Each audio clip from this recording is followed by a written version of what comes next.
Hi, my name is Dr. Matt Killingsworth and welcome to Lawfest 2021. I'm delighted to be part of a panel with my colleague Matthias Thompson, who's a PhD candidate in the law school here, to talk to you about the topic of the laws of war and the ADF inquiry. My name's Dr. Matt Killingsworth. I'm the head of politics and international relations in the School of Social Sciences here at the university. And to begin with, I would like to acknowledge the traditional owners of the land on which we are presenting today. And with that in mind, I pay my respects to the Palawa peoples and their elders past, present and future.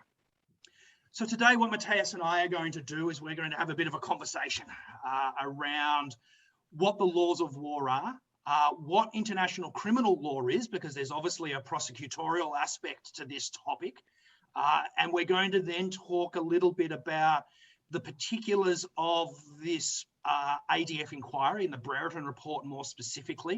And we're going to highlight what some of these issues might be with respects to the law, politically as well, and perhaps more broadly, what this impact of the accusations that have been made might be with respects to, for example, Australian soldiers and Australia's ability to send the military overseas in the future. So welcome, Matthias. How are you this morning? Thanks very much, Matt. Great to be here. I'm well, thank you. And how are you? Yeah, really well too. I'm really looking forward to having a discussion about this topic. I think it's both you and I know, hold this topic dear to heart, and it's something that we're always interested in. It seems to have particular relevance at the moment. Absolutely. And so maybe to kick things off, I thought I might ask you to give a rundown of what are the laws of war, or also known as international humanitarian law, to maybe get this conversation underway. So this is a really good point that you make straight away. So we're calling these the laws of war. So I'll put some qualifiers out there to begin with that I will use interchangeably: the laws of war and international humanitarian law, or IHL. And for the purposes of our conversation, they're essentially the same thing.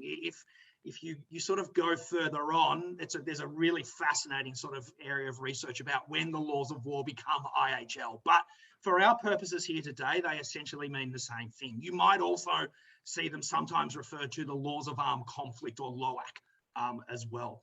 So essentially, this is a body of international law that seeks to restrain the activities on the battlefield. That's sort of it in a nutshell. These restraints have a long history. There is a history of restraint going far back as the medieval period, with no understandings of chivalry and courtesies that were extended to other fighting forces. We also know that throughout history, there have been identified as a so-called class of innocence. So this acknowledgement that war is an undesirable and horrible pastime, and that its activities need to be kept or constrained in a certain way. And so the idea being there has always been, as I suggested, a class of innocence, a group of people that cannot be targeted. And historically, this group has included women, children, the clergy. It's also included infrastructure, such as churches, for example, that couldn't be targeted during military times. And over time, these restraints have evolved into a body of international treaty law. And the founding treaty of international humanitarian law, or IHL, are the 1949 Geneva Conventions and the two 1977 additional protocols.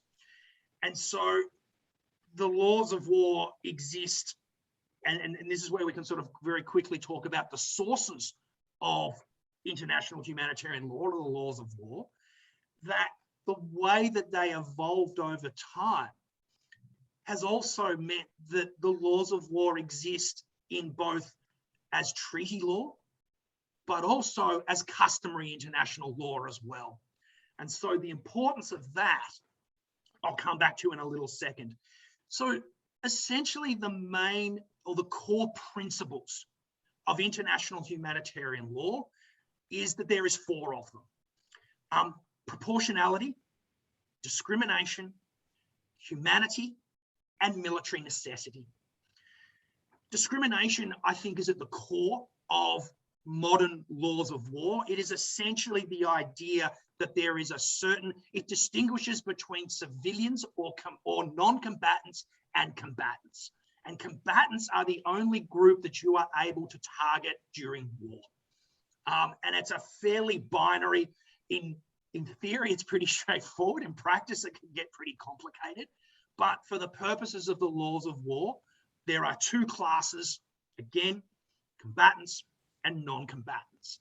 And only combatants can be targeted. The other aspect of this as well, as it sort of melds in, is that there is things that also can be targeted as in infrastructure. So things such as that infrastructure that contributes to the war effort is a legitimate target. So that's discrimination. Proportionality is the idea that you may only, and this links into this discrimination idea, that you may only target or attack those things that contribute to the war effort. So these 2 sort of act hand in hand. The humanity part is, or no undue suffering, is also a really important part of the modern laws of war. This idea that while understanding that there is going to be the taking of life during war, that all efforts must be taken to ensure that there is no undue suffering during war. And this obviously applies to groups such as POWs, so-called sort of hordes of combat, so those that have left the field of battle and are no longer taking part in hostilities. The 4th core principle is military necessity. And this is, again, ties into the other 3 principles. And that, again, acknowledges that there is going to be destruction and death during war, but that this can only take place in accordance with the laws of war, and again, when it contributes to the military effort. So this is the sort of the underpinnings of this body of law that attempts to restrain activity on the battlefield. I mentioned earlier in passing that there are a number of sources of the laws of war. Treaty law is probably the most straightforward. The Geneva Conventions are I think, the most signed treaty in history. There is no country that has not signed up to the Geneva Conventions. But the law also exists as customary international law, which means that during a conflict, so once a conflict has been identified, the laws of war apply to all belligerents. So that means it also applies to non-state actors who, of course, can't sign the Geneva Conventions, but the law still applies to those on the battlefield. Have I missed anything in that rather sort of quick summary? No, that's fantastic. Perhaps I just noted one acronym just in case our listeners aren't familiar with POWs. Could you explain what they are? Oh, sorry. Yeah, this is, so when you do international relations, you get a minor in acronyms as well. So IHL, like prisoners of war is the POW acronym. And again, this is where I think when we go to talk on further, this is where we find ourselves with, in particular, with the issues that arise out of the Brereton report. So this is IHL.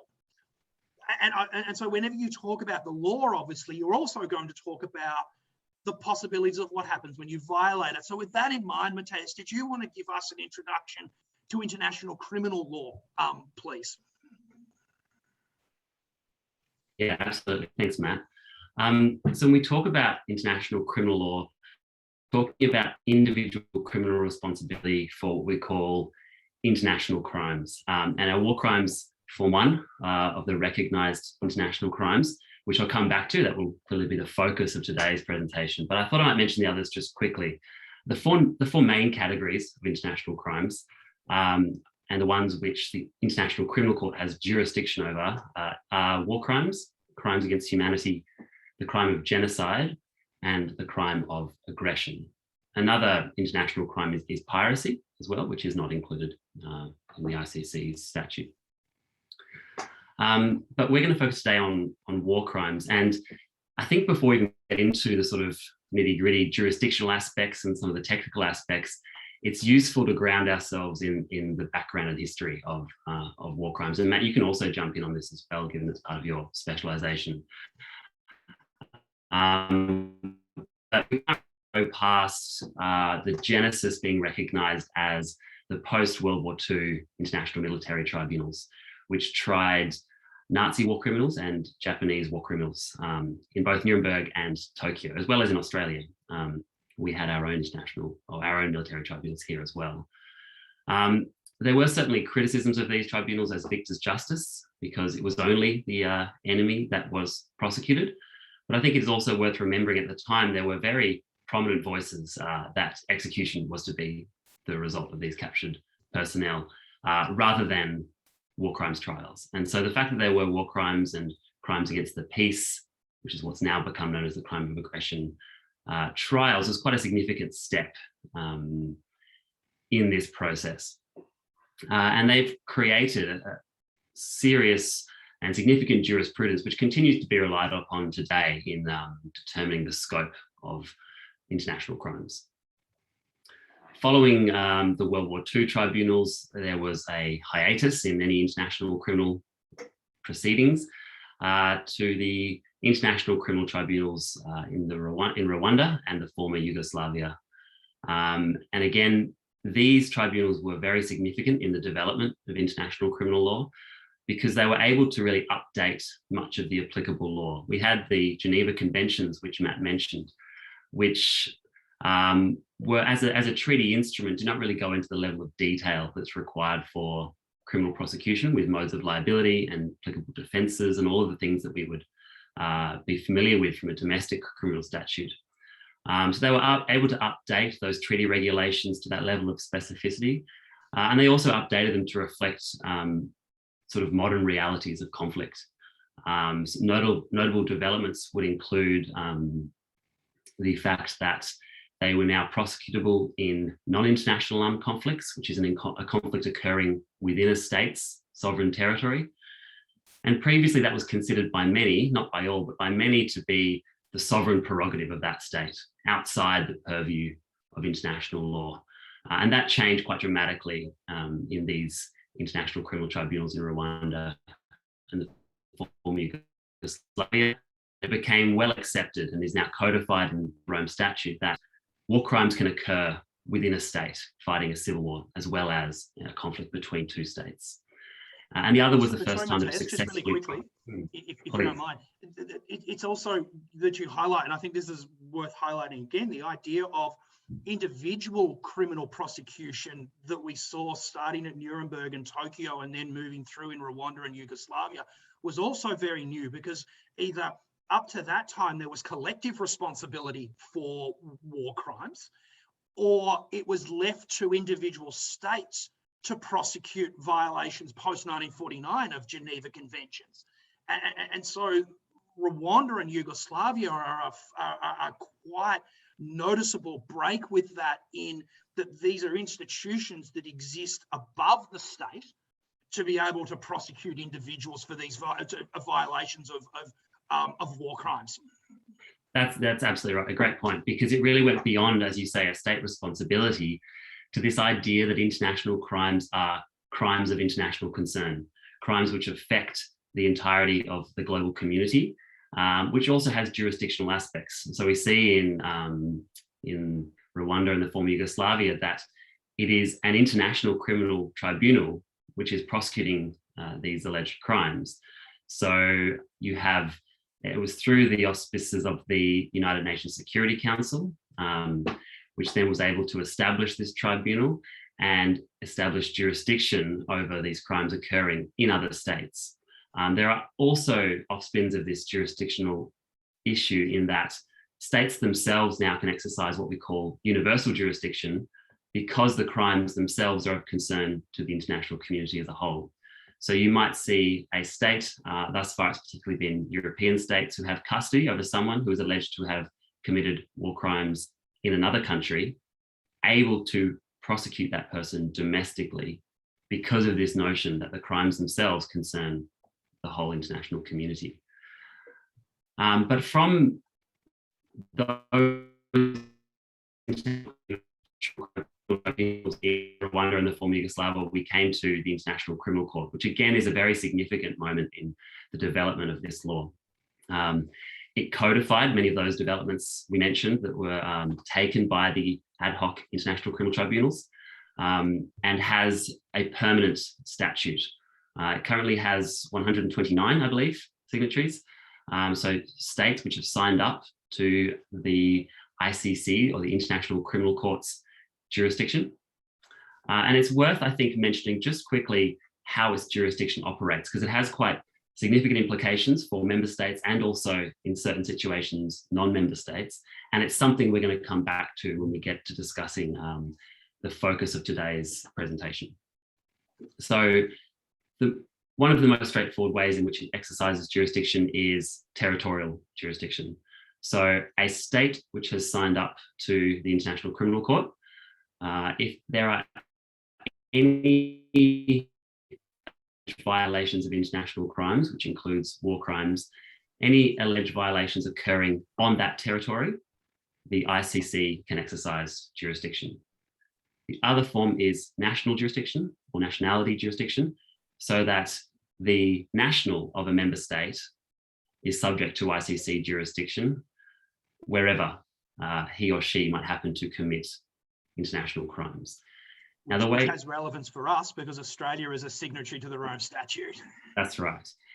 So it's twofold the way in which this is working for our present analysis, and that's it occurs in Afghanistan, some of the alleged war crimes that we are discussing, which means, and Afghanistan is also a member state to the ICC. So they have territorial jurisdiction of alleged war crimes occurring in Afghanistan.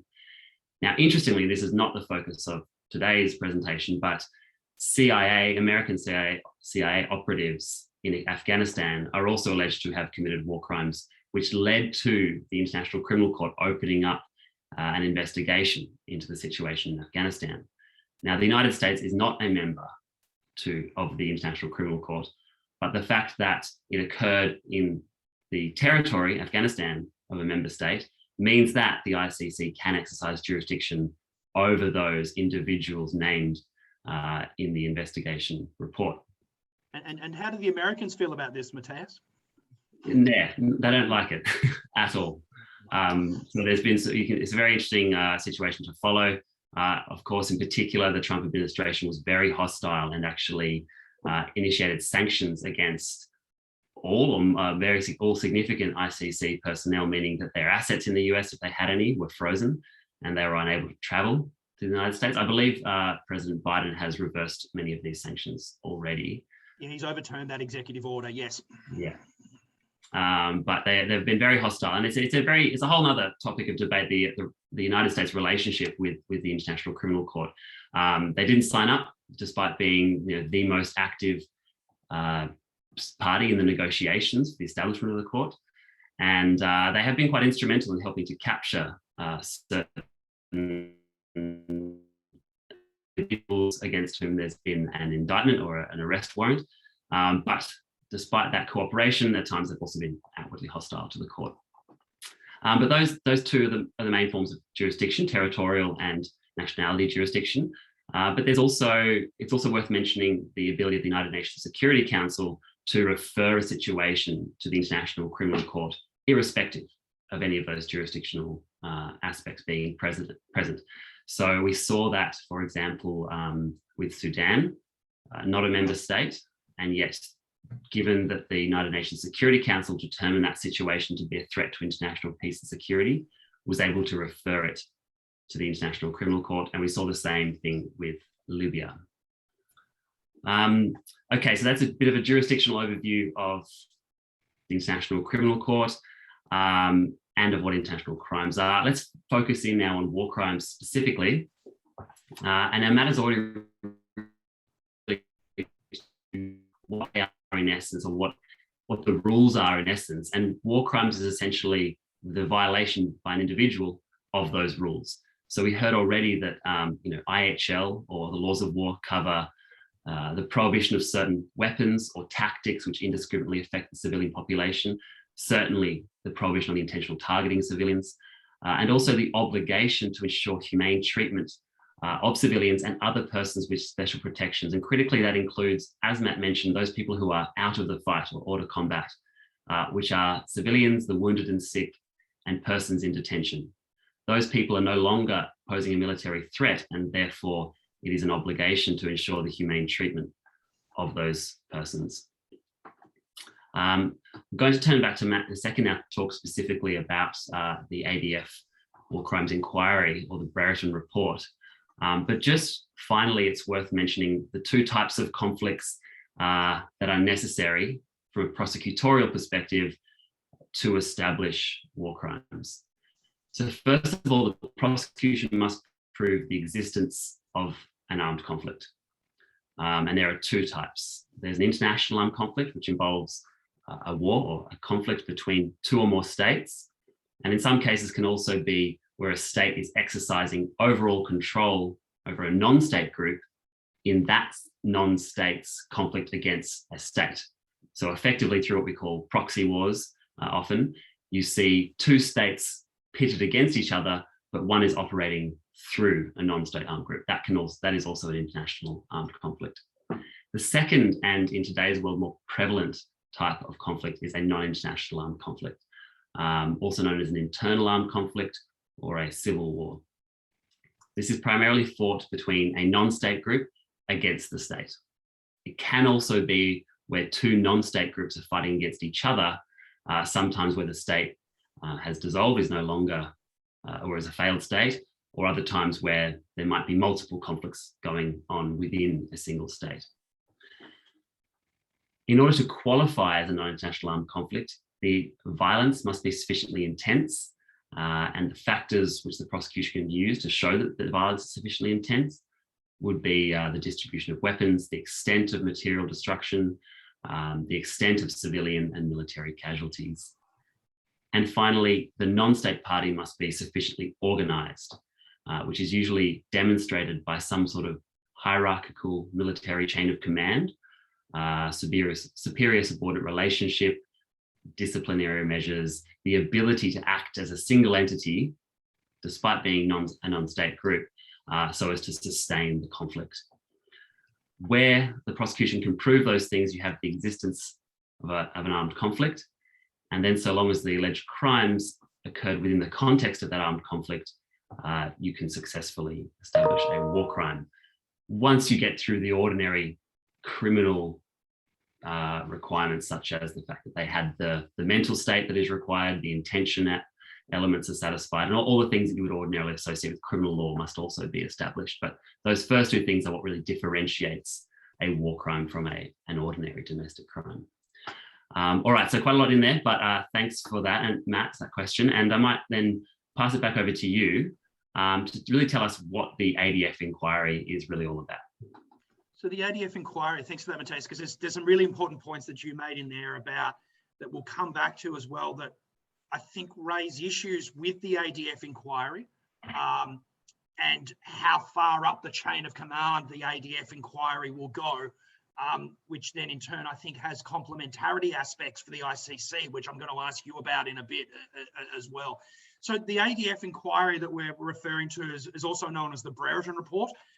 And I should add here now that I've included a reading guide for students that includes a redacted version of the Brereton Report, because there are parts of it that have been blacked out for the moment.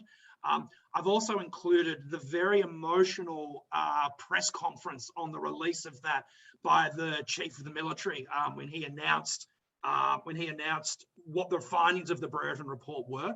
And I've also added, from my good friends at the Red Cross, who are the protectorates of the Geneva Conventions, I've added a short little video as well of that's a nice little summary of what the laws of war are. So, but the Brereton Report was initiated by the Australian Defence Forces based on inquiries as they related to the actions of Australian Special Forces in Afghanistan.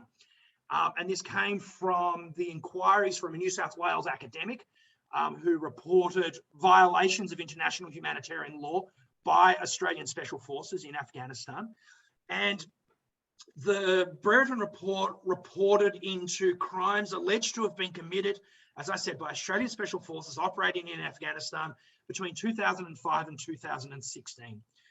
And the report identified 19 soldiers and 23 instances which resulted in the killing of 39 civilians and the cruel treatment of 2 others. So remembering that distinction that we made, that IHL makes between civilians and combatants. So essentially the Brereton report is saying that Australian Special Forces murdered civilians, which is a violation of international humanitarian law.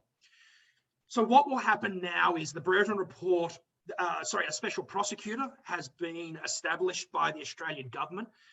The Brereton report will form part of the evidence. Australian soldiers will not be necessarily charged under international law, and Matthias will talk a little bit about this when we talk about complementarity and ensuring that international law is part of Australian law. But the Brereton report has recommended charges for violations of the Australian Federal Criminal Code, which has imported international law of war protections into domestic Australian law. So here's the interesting part for us. While international humanitarian law exists as a body of international law, these soldiers will be charged under Australian domestic law. But nonetheless, the idea of the international humanitarian law is important because arguably without it, there wouldn't be these prosecutions at the domestic level. And so Australia, and this is where I'll pass on to Matthias, Australia as a signatory to the Geneva Conventions has an obligation to investigate and where appropriate prosecute. It also has an obligation as a signatory to the Rome Statute of the International Criminal Court to investigate and prosecute as well. So this is my question then to you, Matthias. Having spoken about international criminal law and the importance of the establishment of the International Criminal Court, does the ICC have a role to play in the prosecution of Australian Defence Force personnel? Yeah, thanks, Matt. That's a great question. I'd start by just reiterating something you just said, which is that from the Geneva Conventions, there is already that obligation on Australia, as a signatory to the Geneva Conventions, to investigate and prosecute alleged war crimes violations of its own nationals, its own citizens. So arguably that existed already, but the International Criminal Court's role, I think, is certainly to strengthen that obligation. And we did see that cited in the report itself. And sorry, Matthias, I mean, we know in history that there have been times where individual states have chosen not to prosecute for a variety of reasons, be it political.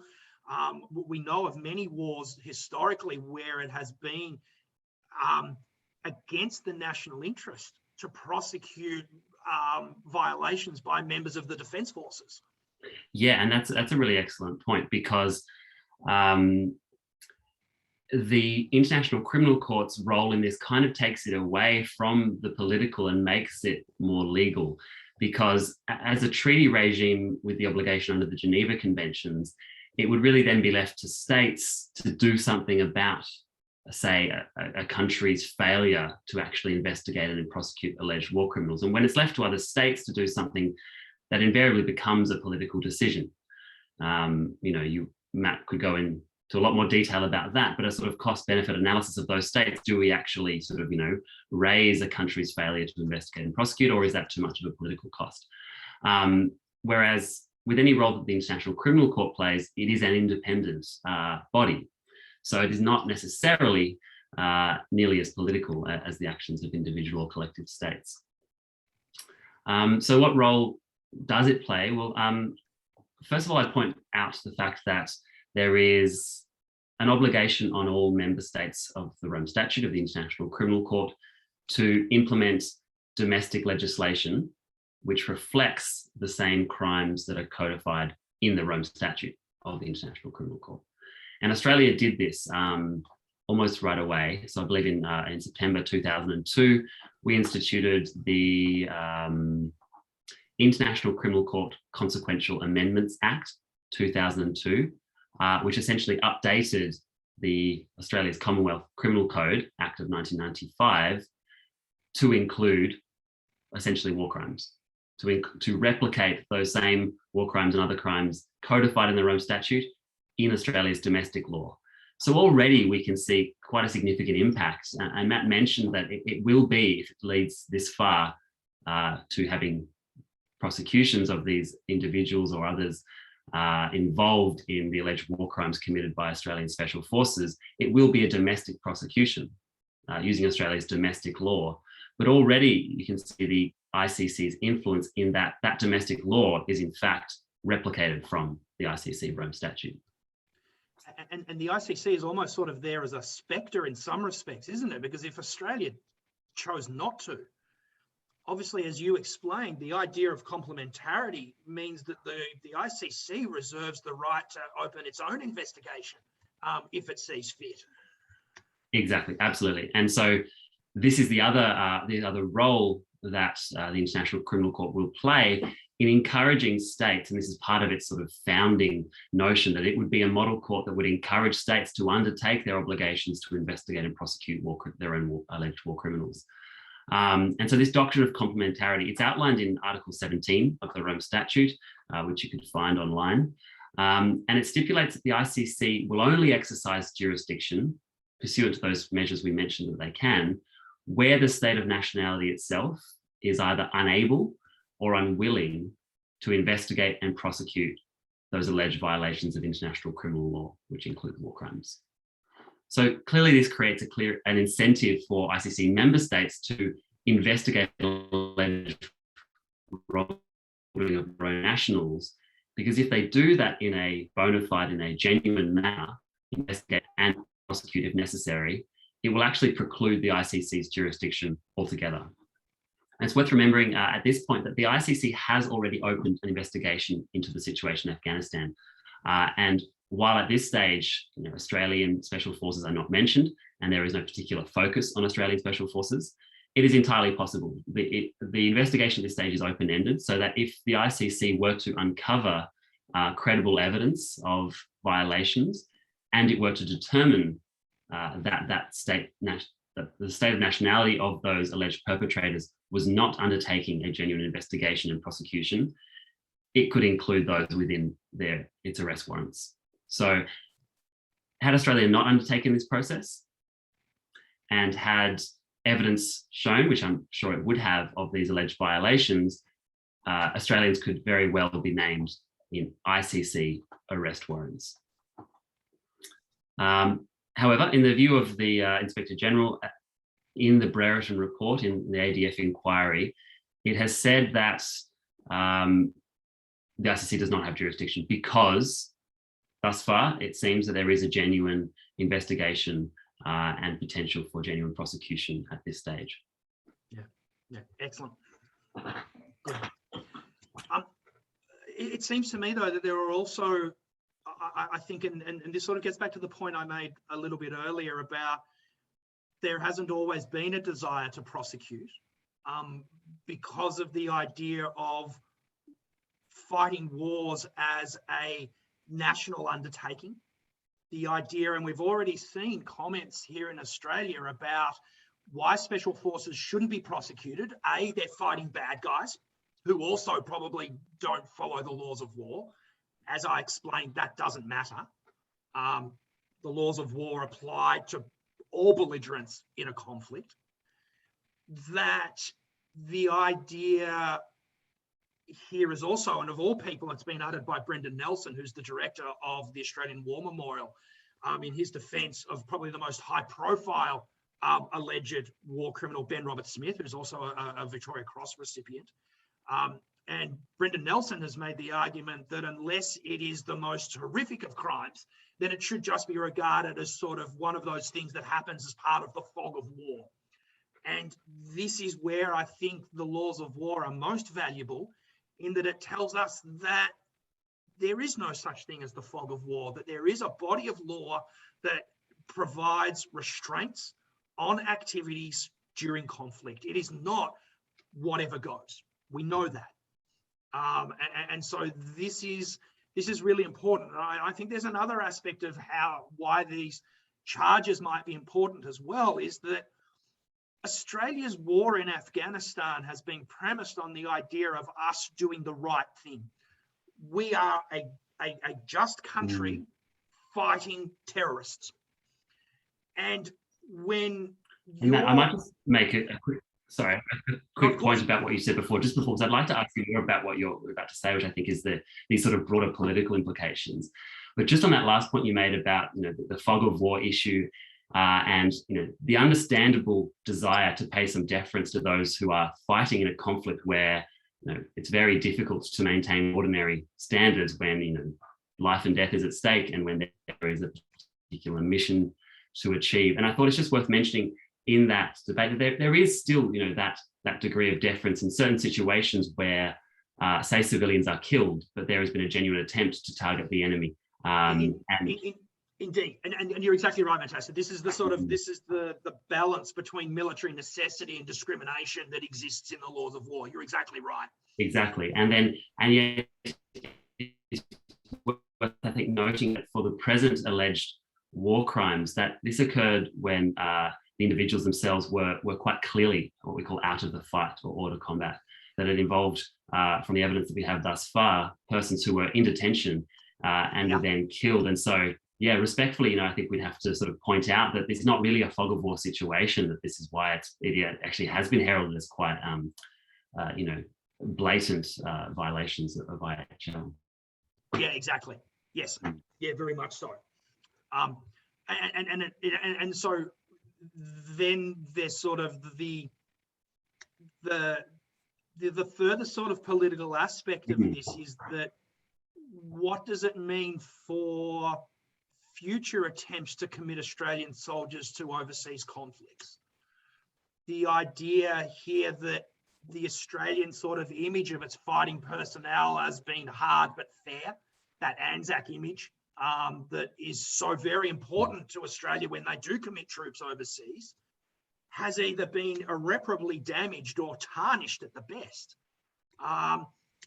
And the third point I wanted to make as well is that it also makes it very difficult for Australia to demand that other countries uphold their obligations to international law when it appears quite clear that Australia has violated one of the oldest bodies of international law, that being the laws of war.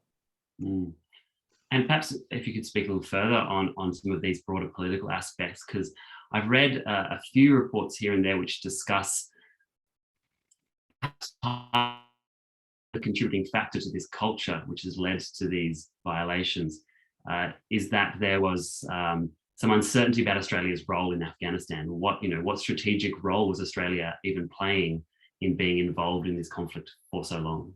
Yeah, I think the so long part is really interesting as well, because I think this is where you start raising sort of strategic questions about the value of special forces. A special force is supposed to be there so some of these guys are on sort of 5th and 6th rotations in Afghanistan at the moment. And as you said, fighting a non-traditional enemy, fighting a war in which there is no clear demarcation between theatre, that this is in so many respects, as Mary Kaldor describes it, a new war. This is not the sort of the traditional wars where we understand where everyone is clearly identified by wearing a uniform. There is no clear declaration of war. This is irregular combat in sort of the way that we think about it. And so there are political questions about the use of special forces. Is this something that should be done more by the standard military?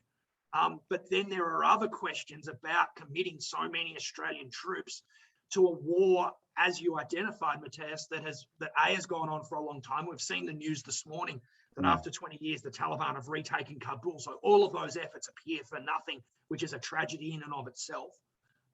But as you suggested, the degree to which, so who gets committed, so which type of military personnel get committed, for how long, and are special forces, Australian special forces, was the work that they were doing, are they best suited to that type of work?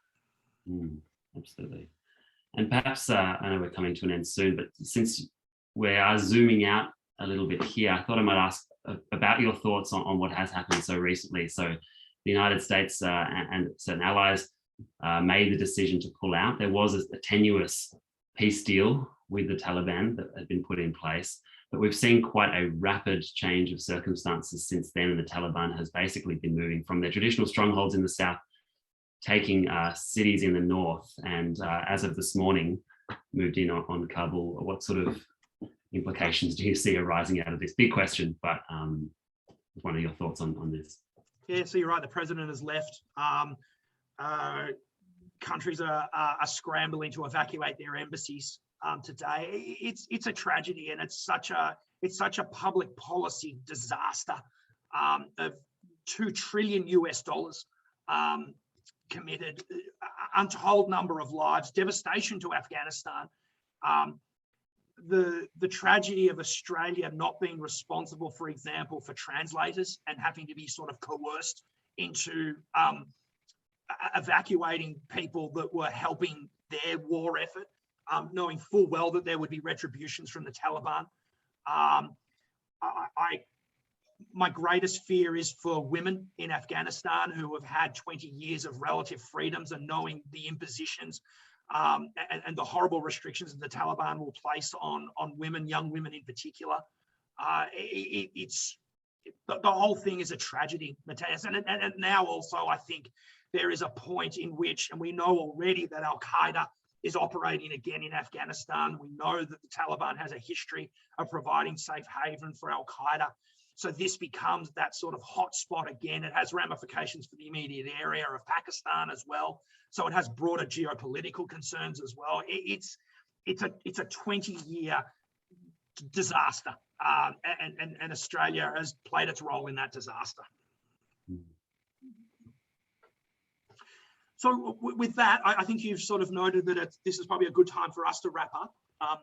I'll first thank you for all of your contributions today. I've really enjoyed having the conversation. I enjoy conversations where we can identify sort of the coming together of international humanitarian law and international criminal law, and identifying the sort of the real life aspects of this coming together as we're seeing it now in a local context as well.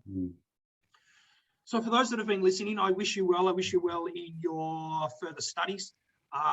It goes without saying that if you have any queries, in fact, we're going to have a Q&A on this on the day of Lawfest. So fire up, get us some really juicy questions and test us out and ask us. Again, there's a further reading list that I hope will provide you with material, especially if you're interested in doing this as part of your special topic. But otherwise, thank you, Matthias. And I look forward to seeing as many of you as possible on the day of Lawfest. Cheers. Thanks very much, Matt. It's been great to talk to you.